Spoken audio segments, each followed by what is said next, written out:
Olá, vamos falar agora sobre a Baixa Idade Média.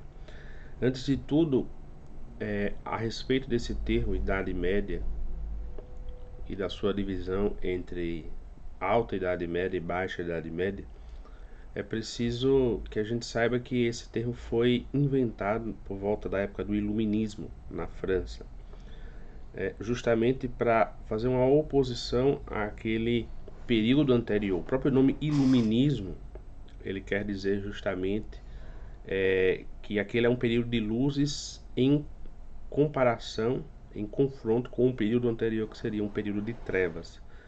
Justamente porque os iluministas eles se colocavam como inimigos da igreja, do cristianismo como um todo. Então todo o período anterior em que o cristianismo ele predominava como a única força social relevante no, culturalmente falando. Então os iluministas eles tinham essa oposição ao cristianismo, portanto eles próprios se colocam como um período de luzes. Então o período anterior fica conhecido como um período de trevas, é aquele mito que nasce da Idade das Trevas. E os historiadores a partir daí, seguindo esse viés iluminista, eles fazem essa divisão da história como a história antiga até o cristianismo, da Roma antiga, da Grécia antiga, e depois o período, né, que vai entre o fim do Império Romano do Ocidente e aquele período em que houve a Renascença na Itália, a Renascença cultural, que é basicamente o período, né, que coincide com a queda de Constantinopla, a queda do Império Romano do Oriente, no ano de 1453, que vai, portanto, colocar na mente dos iluministas que a partir daquele momento há um novo período de resgate, né, dos valores antigos, e por isso aquele período se chama Renascimento. Embora hoje os historiadores, eles tendo estudado profundamente a Idade Média, eles admitem que existiram vários renascimentos.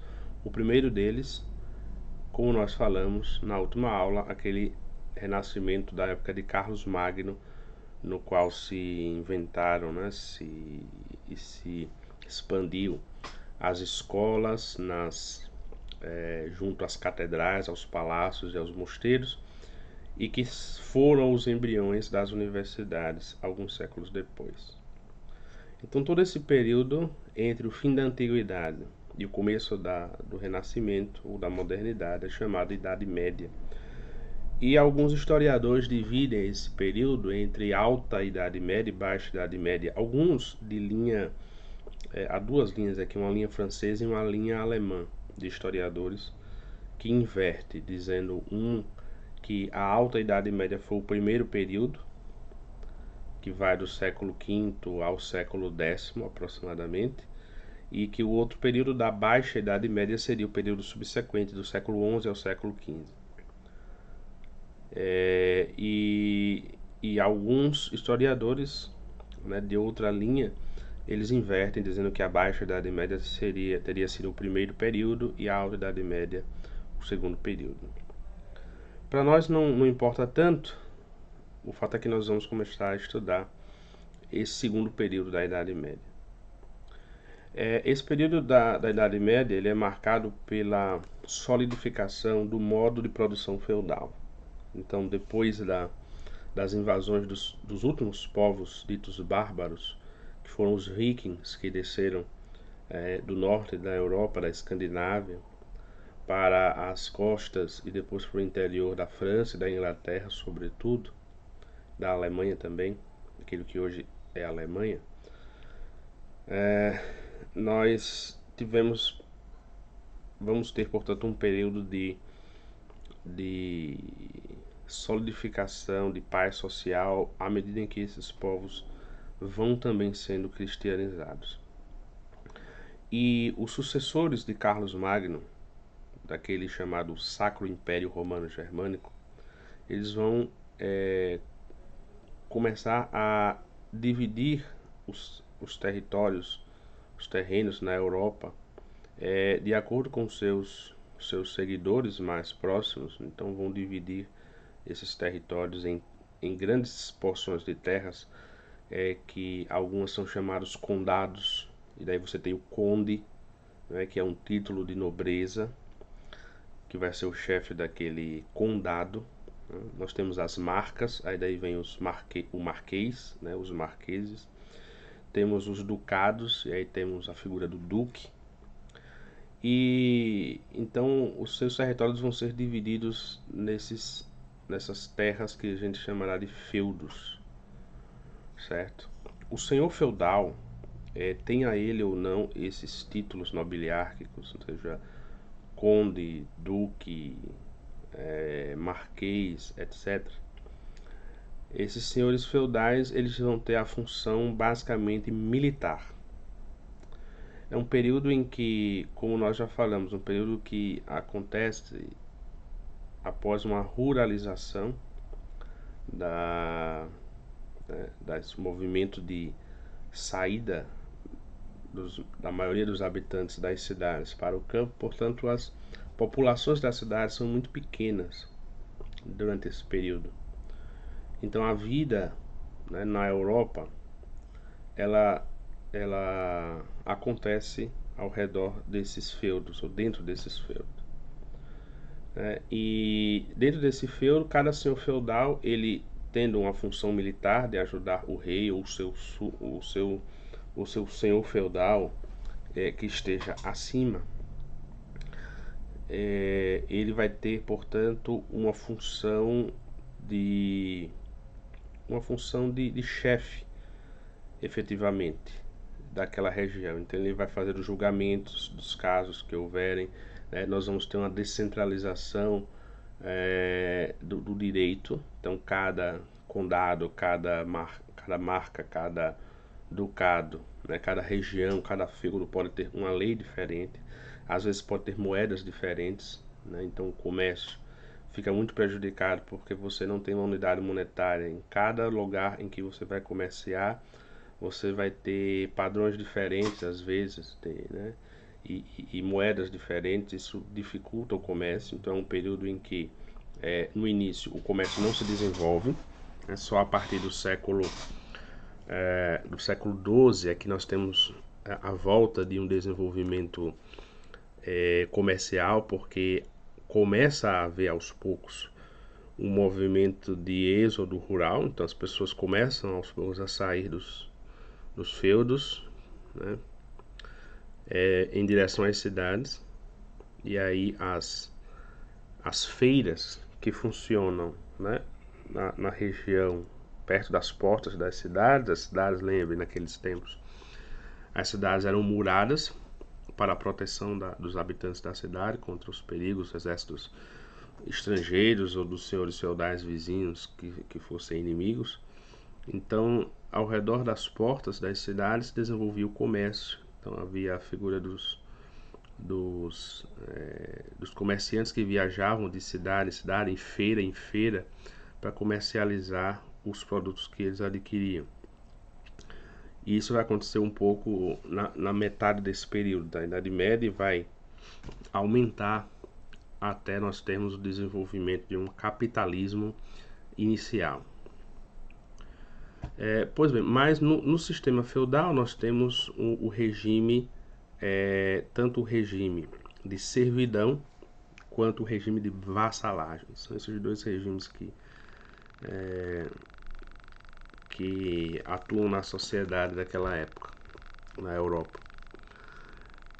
O regime de vassalagem, ele é feito entre cavalheiros, né, que se tornam depois senhores feudais, cada um com as suas terras ou com rendimentos daquelas terras que lhe pertencem. Então tudo que a terra produz vai para aquele senhor. Então eles vão formar os cavaleiros, a casta guerreira, e eles vão prestar um juramento de obediência ao seu suzerano, que vai ser aquele senhor feudal mais poderoso a quem eles vão servir, né? E esse sistema de vassalagem, ele vai ser justamente um sistema em cascata, no qual você tem lá em cima figura do rei, que é um grande senhor feudal. Depois você tem outros senhores feudais abaixo dele, poderosos, mas que tem o rei como o seu senhor feudal, o seu suzerano. Abaixo deles eles vão ter outros senhores, que abaixo desses vão ter outros senhores, e aí sim vamos ter escalonado um sistema de vassalagem, no qual cada vassalo ele presta lealdade, obediência ao senhor que está acima, ao seu suzerano. Ao mesmo tempo nós temos o regime senhorial, no qual nós temos a figura dos camponeses, que é a maioria da população, que eles vão receber dos senhores feudais, nas terras dos senhores feudais, uma porção de terra, que vai ser chamada de manso servil, que é a maior parte das terras de um feudo, que vai ser dividido entre as famílias que estão sob influência, vamos dizer, vassalagem, né, daquele senhor feudal. Então, nós vamos ter, assim, em cada feudo, 3 áreas de terrenos. Vamos ter a reserva senhorial, que são os territórios próprios do senhor feudal. Vamos ter o manso servil, que vai ser dividido entre as várias famílias que formam aquele feudo, e cada manso servil, cada porção de terra, cada um vai fazer, tem a posse, né, não a propriedade, mas a posse daquele manso, portanto, tudo que ele produzir ali é dele, né, tirando as taxas que ele eventualmente pague ao senhor feudal. E vamos ter terras de uso comum, na qual todo mundo pode usar, né, na qual não há uma propriedade, bem dizer, como os bosques, as florestas, né? Geralmente as áreas cultiváveis elas eram divididas entre os senhores feudais, né, a reserva senhorial e o manso servil, que era o terreno próprio de cada um. Então acontecia, como eu falei também, portanto que para aqueles que não faziam parte das castas, que não eram castas no sentido técnico como a gente tem na Índia, de setores no qual você nasce numa casta e é impossível você passar para uma outra casta, subir de casta. Isso realmente não acontecia, né? Nós tínhamos 3, digamos, funções ou ordens na Idade Média mais conhecidas, que era a função sacerdotal, a função dos monges, dos religiosos como um todo, a função guerreira ou militar, que era a função dos nobres, e a função dos camponeses, que era manter a subsistência dos outros 2 grupos e a sua própria. Então eram responsáveis pela agricultura, pelos trabalhos manuais como um todo. Basicamente eram essas 3. É claro que poderia haver uma passagem de uma ordem para outra, por exemplo, na ordem sacerdotal, a ordem religiosa, nós tínhamos elementos tanto da nobreza quanto do campesinato. Então qualquer pessoa realmente que quisesse, por exemplo, crescer na vida e que não nascesse entre as classes mais privilegiadas da nobreza, ela naturalmente iria trilhar o caminho do sacerdócio.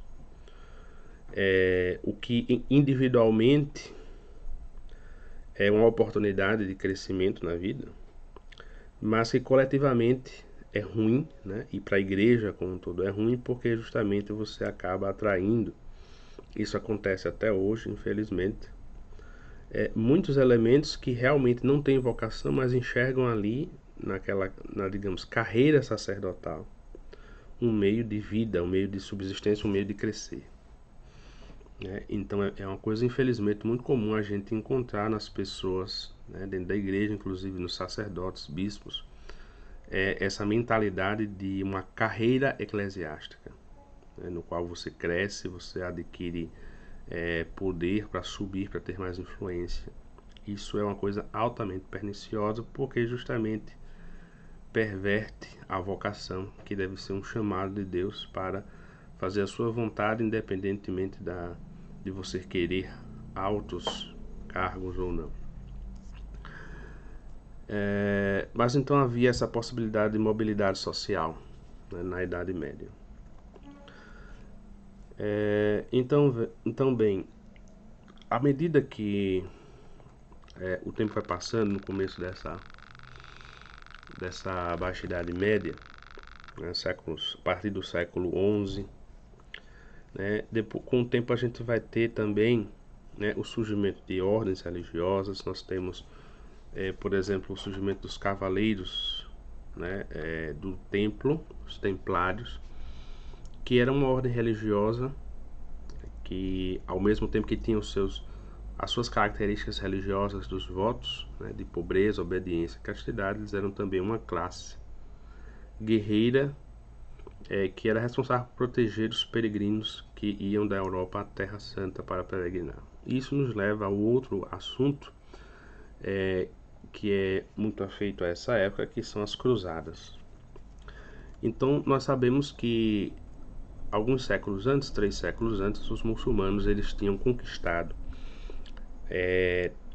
toda a região do Oriente Médio, praticamente. A região do norte da África, eles chegaram a entrar pela Europa através da Espanha e chegaram a uma parte do que hoje é o território francês, quando foram derrotados por Carlos Martel, no ano 740, aproximadamente. E eles não avançaram mais, voltaram e ocuparam grande parte, sobretudo o sul da Espanha, da Península Ibérica, daquilo que hoje é a Espanha, que eram vários reinos, subdivididos em vários reinos. Então eles ficaram ali no sul da Espanha até o século XVI, até o fim da Idade Média, já o começo da Idade Moderna. No ano de 1492 eles foram definitivamente expulsos da Espanha. E ao mesmo tempo se dá nesse processo a unificação da Espanha, o surgimento da Espanha como Estado-nação, através da união dos reinos mais poderosos, que eram os reinos de Aragão e Castela. Mas no século XI, nós temos então o domínio muçulmano em todo o norte da África, em grande parte, na maior parte do Oriente Médio e frequentemente ameaçando o poderio do Império Bizantino, que fica na região da Turquia, uma região próxima ao Oriente Médio. A Terra Santa, na Palestina, né, Jerusalém, estava, portanto, sob domínio muçulmano. E por diversos... veja, os muçulmanos dominando toda essa região do norte da África, todo o sul, portanto, do Mar Mediterrâneo, e o Oriente Médio, eles fazem com que seja difícil, né, o desenvolvimento comercial por via marítima. Aquilo que antes era feito na antiguidade e até o domínio do Império Bizantino, antes do islamismo, passa a cessar praticamente, porque são os muçulmanos que vão dominar os mares, né, do Mar Mediterrâneo. Então, desde o começo do islamismo, desde que eles dominaram aquela área até muito recentemente, haviam sempre forças muçulmanas, uma marinha muçulmana e muitas vezes corsários, piratas mesmo, que navegavam aqueles mares. Frequentemente eles faziam incursões nas costas da Itália, da França, e raptavam pessoas, faziam invasões rápidas, né, em determinadas cidades. As cidades litorâneas da França, da Espanha, da Itália sofreram bastante com essas ações dos muçulmanos, e eles pegavam muitas pessoas, por exemplo, para fazer escravos na África, né? Nós temos, por exemplo, São Vicente de Paulo. São Vicente de Paulo, no século XVII, ele foi uma vez, estava em uma cidade, se não me engano, Marselha, na França, que é uma cidade litorânea no sul da França, e foi raptado por corsários muçulmanos que o levaram para o norte da África, e ele ficou durante um tempo, mais de um ano, como escravo de um senhor muçulmano. Ele foi vendido como escravo. Então isso é uma coisa muito comum, né, desde a Idade Média. Portanto, isso impedia também o desenvolvimento comercial. É a partir da quebra desse monopólio dos mares, do poder marítimo, que acontece com as cruzadas. Isso vai possibilitar também um retorno do comércio marítimo, um desenvolvimento cada vez maior dos comércios. Isso vai possibilitar, ao mesmo tempo, um desenvolvimento das cidades, certo? E o fim, com o tempo, o fim do sistema feudal e o início do sistema mercantilista capitalista. Bem, então, portanto, a cruzada ela tem um elemento religioso. No ano de 1095, o Papa, bem-aventurado Papa Urbano II, vai pregar uma cruzada no Sínodo de Vermont, na França. E os príncipes cristãos e os reis cristãos, eles vão atender essa cruzada e organizar uma cruzada para libertar a Terra Santa das mãos dos muçulmanos, para poder abrir as rotas comerciais. Esse é um dos motivos, né? Além disso, o motivo religioso, libertar os lugares santos, permitir que haja peregrinações dos povos cristãos para a Terra Santa. Um outro objetivo que as cruzadas tinham e que foi importante era fortalecer o poderio dos bizantinos, ajudar os bizantinos na sua luta contra os muçulmanos. Portanto, deter o avanço muçulmano na Europa, seja pelo Ocidente, na Espanha, seja pelo Oriente, através de Bizâncio. E notem que mesmo quando eu já mencionei no século XV, no fim do século XV, os espanhóis vão se reunir para enfrentar e expulsar os últimos muçulmanos, eles vão fazer isso através de uma cruzada, né? Então nós não temos somente cruzadas em direção à Terra Santa, mas temos outras cruzadas em direção ao Ocidente, à Espanha. Também vamos ter uma cruzada contra os cátaros no século XII ou XIII, certo? Um outro objetivo que os cruzados tinham era fazer uma reaproximação entre as duas igrejas, a igreja do Oriente e a igreja do Ocidente. Durante todo o primeiro milênio, né, houve momentos de união, momentos de separação entre essas duas igrejas, a igreja de Roma e a igreja de Constantinopla, de Bizâncio. Isso porque, justamente pela dificuldade de comunicações e pelo ainda incipiente desenvolvimento da doutrina, a doutrina ela vai sendo esclarecida, nesse sentido ela vai se desenvolvendo aos poucos, através dos concílios, através do combate às heresias. Então nós não temos ainda um cristianismo inteiramente dominado, entre aspas, digamos assim, por Roma.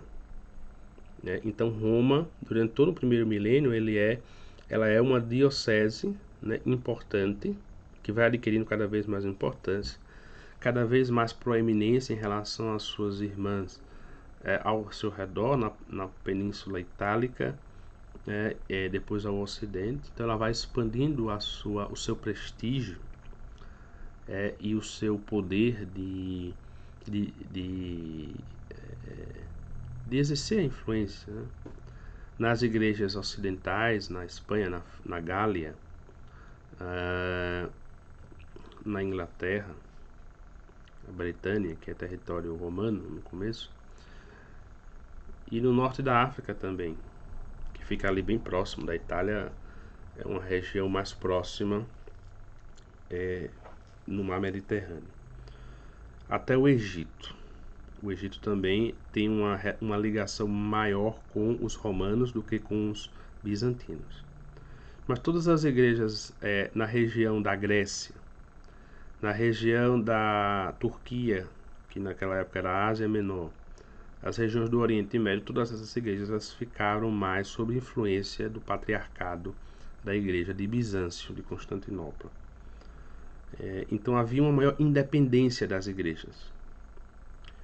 E no ano 1000, no ano precisamente no ano 54, os conflitos que, que haviam entre Roma e Bizâncio, que eram conflitos ao mesmo tempo religiosos e sociais, porque quando há a queda do Império Romano do Ocidente, deixa de existir um imperador, deixa de existir a estrutura estatal, mas ao mesmo tempo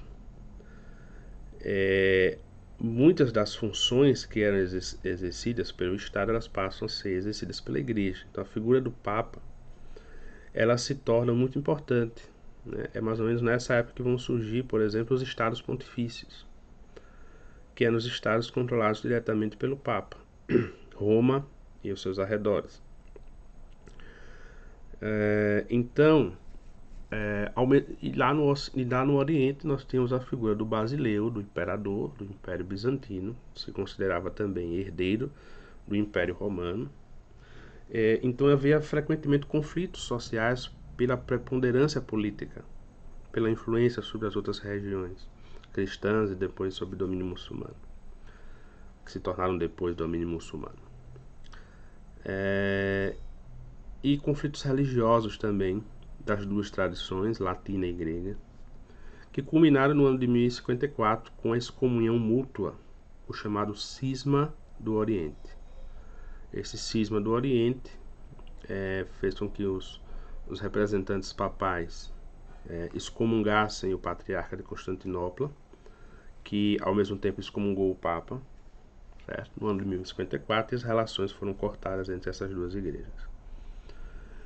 No período subsequente, os sucessores dos papas e dos patriarcas frequentemente quiseram voltar a unir-se.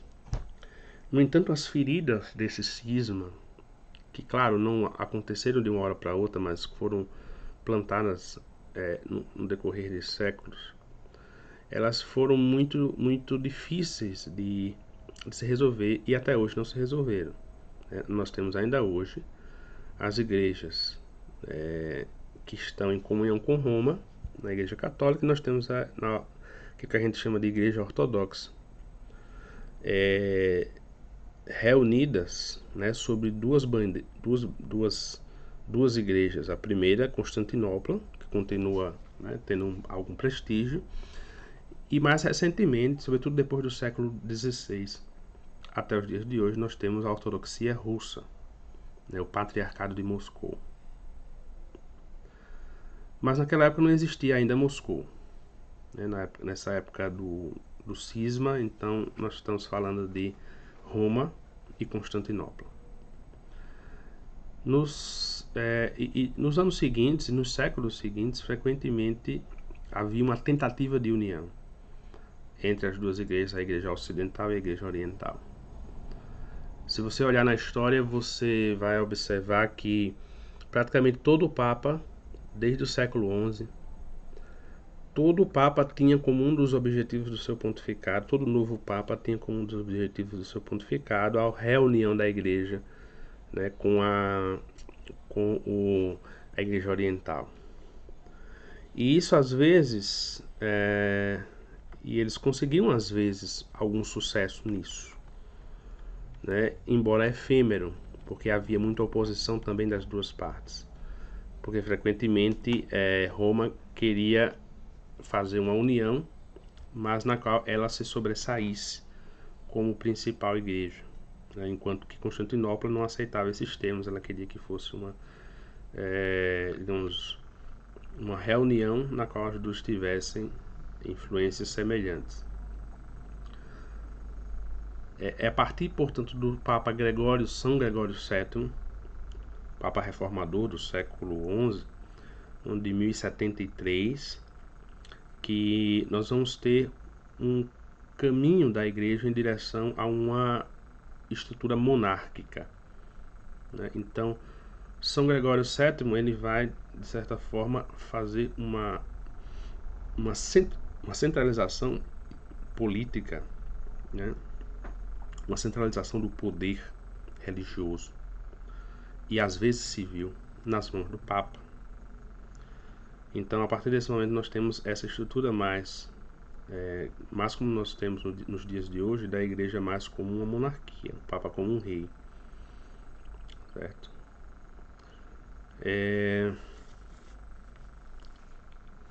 Então, um dos objetivos da cruzada era também fazer a aproximação das duas cristandades, a ocidental e a oriental. Então, todos esses foram objetivos das cruzadas, tá bem? Nessas cruzadas participavam, né, porque houveram várias cruzadas. A primeira delas foi a que teve maior sucesso, a cruzada após, acho que do ano 1096, que durou até o ano 1098 e que terminou com a conquista de Jerusalém pelas tropas dos cruzados. E os cruzados estabeleceram em Jerusalém um reino, o chamado Reino Latino, que era basicamente um reino franco, né, de nobres, sobretudo franceses, que se estendeu por uma certa região ali da Palestina. Em várias cidades importantes, elas se tornaram reduto cristão por 1 ou 2 séculos. Então, nessas cruzadas partiam nobres, cavaleiros feudais, né? Haviam cavaleiros errantes que, por algum motivo, tinham se desentendido com os seus suzeranos, né? Homens sem feudo, camponeses, mercenários, toda espécie de gente. E sobretudo com as promessas que a igreja dava de remissão dos pecados e de remissão das penas devidas ao pecado, às indulgências. Então muita gente se animou a participar dessa cruzada, pessoas que queriam a redenção da própria vida. Então elas participavam dessa cruzada, certo? E um outro efeito importante que houve com as cruzadas foi que os conflitos entre os senhores feudais diminuíram, porque eles estavam agora unidos por um objetivo comum. Então você tem às vezes o rei da Inglaterra, o rei da França juntos numa cruzada contra o inimigo, que eram os muçulmanos. Então as cruzadas que foram sucessivamente pregadas pelos papas e pelos religiosos, por exemplo, São Bernardo de Claraval foi enviado pelos papas da sua época para pregar outras cruzadas. Essas cruzadas elas tiveram esse efeito de fazer uma certa paz na Europa, porque justamente os conflitos que havia entre os senhores feudais eles iam diminuindo à medida que eles iam sendo reunidos para um objetivo comum. Essa época marca também, ao mesmo tempo, que é uma época de guerreiros, né, na qual você se exalta esse elemento guerreiro que vai para as cruzadas combater o infiel, que é o muçulmano. E ao mesmo tempo você tem muita gente que no calor da batalha vai cometer atrocidades. Quando os cristãos tomam Jerusalém, por exemplo, da mão dos muçulmanos, eles fazem um massacre lá. Dizem que eles mataram tantos homens na mesquita de Omar, em Jerusalém, que o sangue tinha tanto sangue que eles andavam pelos tornozelos, com sangue pelos tornozelos. E então foi um trabalho muito grande da igreja de cristianizar esses cavaleiros, né, de fazer com que houvesse um limite à violência. Então, por exemplo, há elementos que a igreja foi tentando introduzir nas relações militares, como por exemplo, justamente como as cruzadas, né, com o elemento de você canalizar esses instintos violentos não para os seus irmãos cristãos, mas para os infiéis muçulmanos. Você tinha, por exemplo, a chamada paz de Deus, né, na qual os cavaleiros eles faziam um juramento de proteger, um juramento sobre as relíquias sagradas, no qual eles prometiam proteger proteger a sociedade, as pessoas, manter a paz, não invadir, saquear propriedades, não estuprar mulheres, e eles então eram ungidos cavaleiros pela igreja diretamente. Durante vários anos a igreja institui, por exemplo, a Trégua de Deus, que é um período de vários meses no calendário, na qual a igreja proibia os conflitos entre cristãos. Então eram proibidas batalhas entre senhores feudais, entre os exércitos de senhores feudais, em vários dias, em vários meses, em vários dias, então, por exemplo, na quaresma, né, na Páscoa. Então, e mesmo nos períodos em que se podia haver, né, a guerra, em que era permitida, então em dias santos, aos domingos, né? Então acontecia que a igreja acabava proibindo os conflitos na maior parte do ano, né? E isso aos poucos foi contribuindo para a cristianização dos cavaleiros, né? Dessa casta militar. Ao mesmo tempo, nós temos, portanto, a criação da Ordem dos Templários, que eu já falei, né, antes, que era responsável por proteger os cristãos nas suas peregrinações, depois que Jerusalém foi libertada após a Primeira Cruzada. Nós temos outras ordens, como a Ordem dos Hospitaleiros. E com essas ordens, sobretudo com os Templários, nós temos o nascimento, o crescimento da figura dos bancos. Porque o que é que acontece? O caminho, por exemplo, da França, da Itália para a Terra Santa era muito grande. E então os peregrinos faziam essa viagem muito longa, durante vários meses.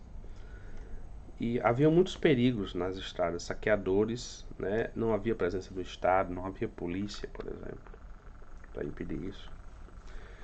Então, muitas vezes, um dos serviços que a Ordem dos Templários prestava, então ela tinha várias casas espalhadas pelo caminho da Terra Santa, da Europa até a Terra Santa. E então um dos serviços que elas prestavam era o seguinte: elas inventaram a figura das letras de câmbio. Então você depositava um valor X, por exemplo, você depositava 10 barras de ouro nos Templários da França, em Paris, e você chegar na Itália, você poderia tirar uma barra de ouro, então você recebia uma letra de câmbio, ou seja, um documento da ordem dizendo que você tinha 10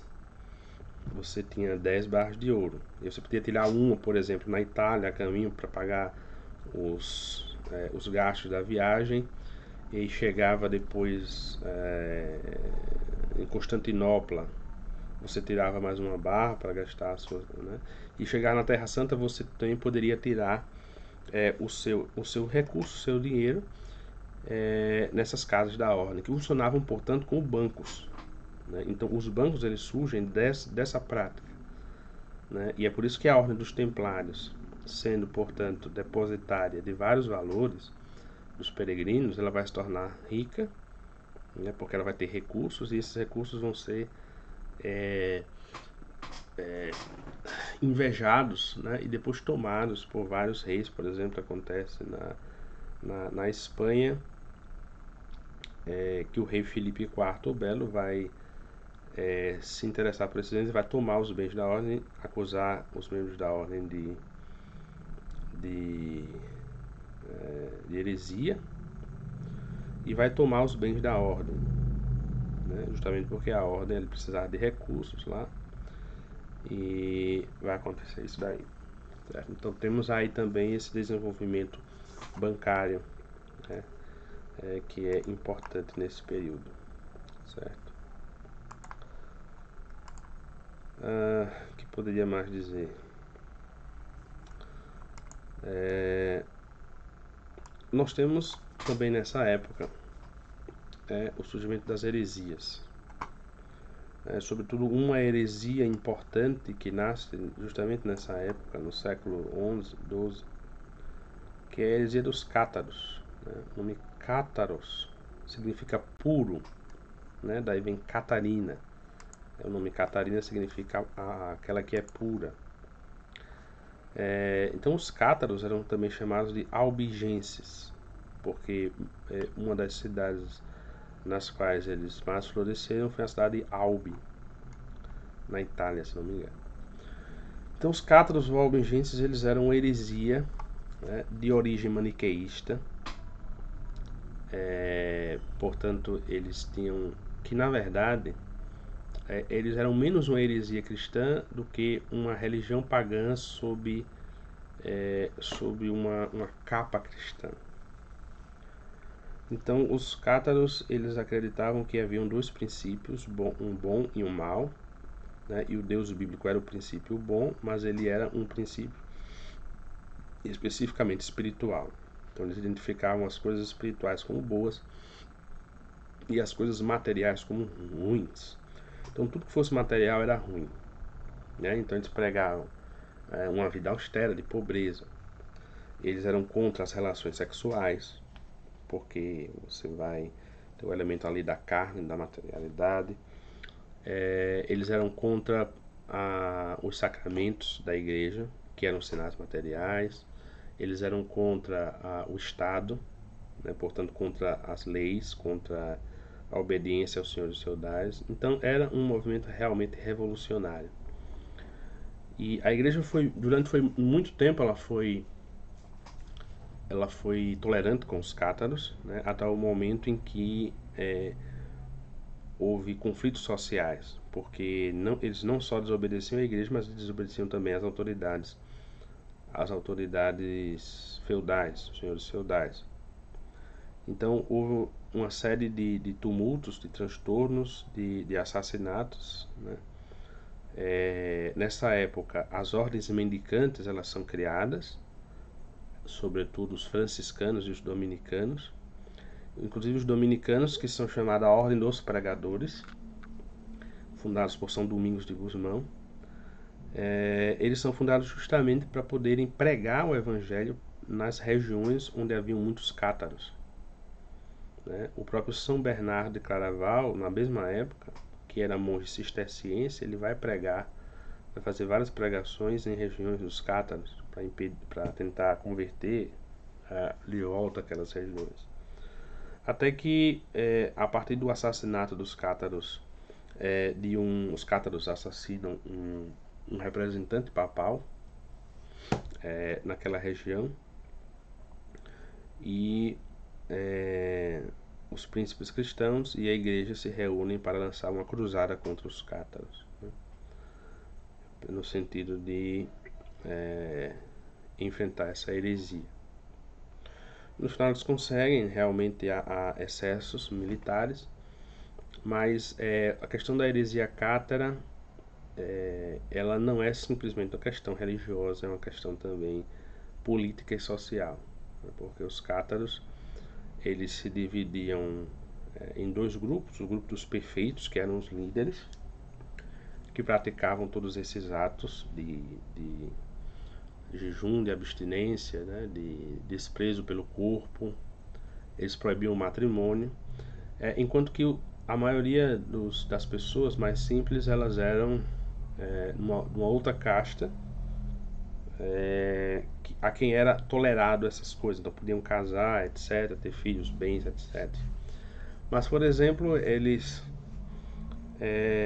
os cátaros, os perfeitos, como eram chamados, a elite cátara, eles pregavam, por exemplo, a desobediência civil e religiosa, pregavam o suicídio, porque o corpo é algo ruim, portanto nós temos que nos livrar dessa matéria, né? Eram a favor do aborto, né? Justamente porque é uma vida que é feita na matéria, etc e tal, né? Então foi uma heresia bem difícil, né, da igreja combater.